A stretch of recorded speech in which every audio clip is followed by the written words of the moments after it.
Mengapa Dana Syariah Indonesia lolos pengawasan OJK? Gimik syariah menjadi strategi DSI untuk menarik dana lender. DPR mengkritik OJK yang gagal mengawasi. 20 Januari tahun 2026 6,0 WIB. Paguyuban Lender Dana Syariah Indonesia bertemu dengan manajemen PT Dana Syariah Indonesia DSI. Namun, semua pertemuan itu belum menemukan jalan keluar atas gagal bayar perusahaan ini kepada para investor syariah ini. Para lender, sebutan untuk mereka yang menempatkan dana di DSI. Mengklaim duit 1,4 triliun macet di rekening perusahaan peer-to-peer lending berbasis syariah.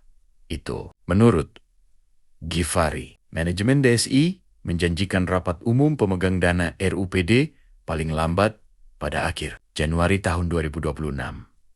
Tapi sampai sekarang belum jelas, kata Ghifari pada Senin 19 Januari tahun 2026.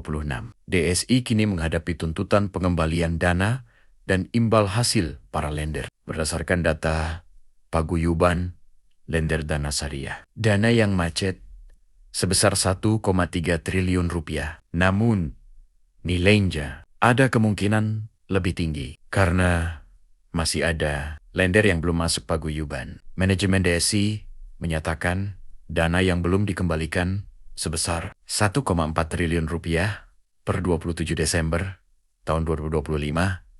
Saat ini, DSI masuk pemantauan khusus oleh otoritas jasa keuangan. Perusahaan yang berdiri pada 2017 ini juga dalam pemeriksaan Direktorat Tindak Pidana Ekonomi dan khusus Badan Reserse Kriminal Kepolisian RI. Para lender awalnya kepincut oleh konsep DSI yang menawarkan skema P2P lending berbasis syariah.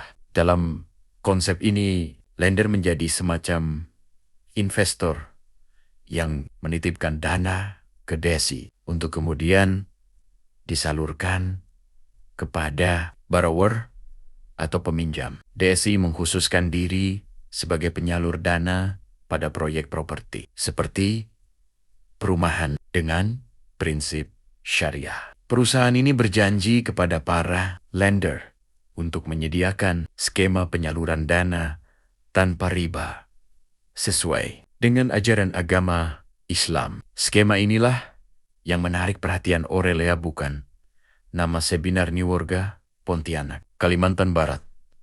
Dia tertarik saat melihat branding syariah, DSI dan izin yang dikeluarkan oleh otoritas jasa keuangan. Ada pula pengawasan dari Dewan Pengawas Syariah Majelis Ulama Indonesia. Menurut Aurelia, DSI menjanjikan prospek baik karena borrower harus memiliki agunan. Apabila ingin mendapatkan pendanaan, DSI pun mengklaim tingkat keberhasilan bayar 99%. Konsep ini sangat bagus dan menjamin keamanan dana kami, katanya. Pada 2020, Aurelia mencoba skema ini dengan menyimpan dana yang nominalnya relatif kecil. Tak sampai 24 jam, dia bisa mencairkan dana itu. Ketika itu, DSI memiliki super lender yang siap menalangi apabila ada lender seperti Aurelia yang ingin menarik dananya secara mendadak. Aurelia menambahkan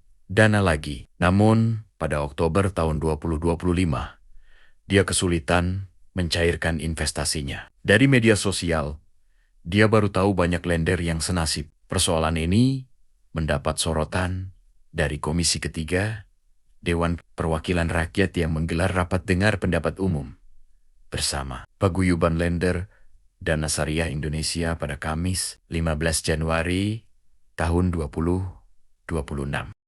Dalam rapat itu, Endang Agustina, anggota Komisi Ketiga DPR, mengkritik OJK yang terlambat mengatasi masalah para lender DSI. Menurut dia, OJK seharusnya bisa mengantisipasi kejadian ini karena lembaga itu berwenang memberikan izin dan mengawasi, sekaligus melindungi lender. Sudah ribut, baru turun, kata politikus Partai Amanat Nasional ini. Kepala Eksekutif Pengawas, Lembaga Pembiayaan, Perusahaan Modal Ventura, Lembaga Keuangan Mikro, dan Lembaga Jasa Keuangan lainnya. OJK Agusman mengatakan institusinya telah mengeluarkan berbagai sanksi kepada DSI.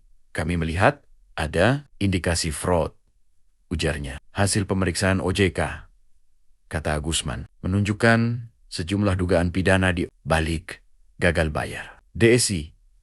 Dugaan itu diantaranya menggunakan data borrower untuk proyek fiktif sebagai underlying memperoleh dana baru. Kepada Tempo, pada 11 Januari tahun 2026, Direktur Utama DSI Taufik Al-Jufri mengatakan sedang menyiapkan likuidasi aset untuk menyelesaikan kewajiban kepada para lender senilai 1,4 triliun rupiah. Namun jumlah tersebut jauh di bawah aset sementara DSI yang senilai 450 miliar rupiah.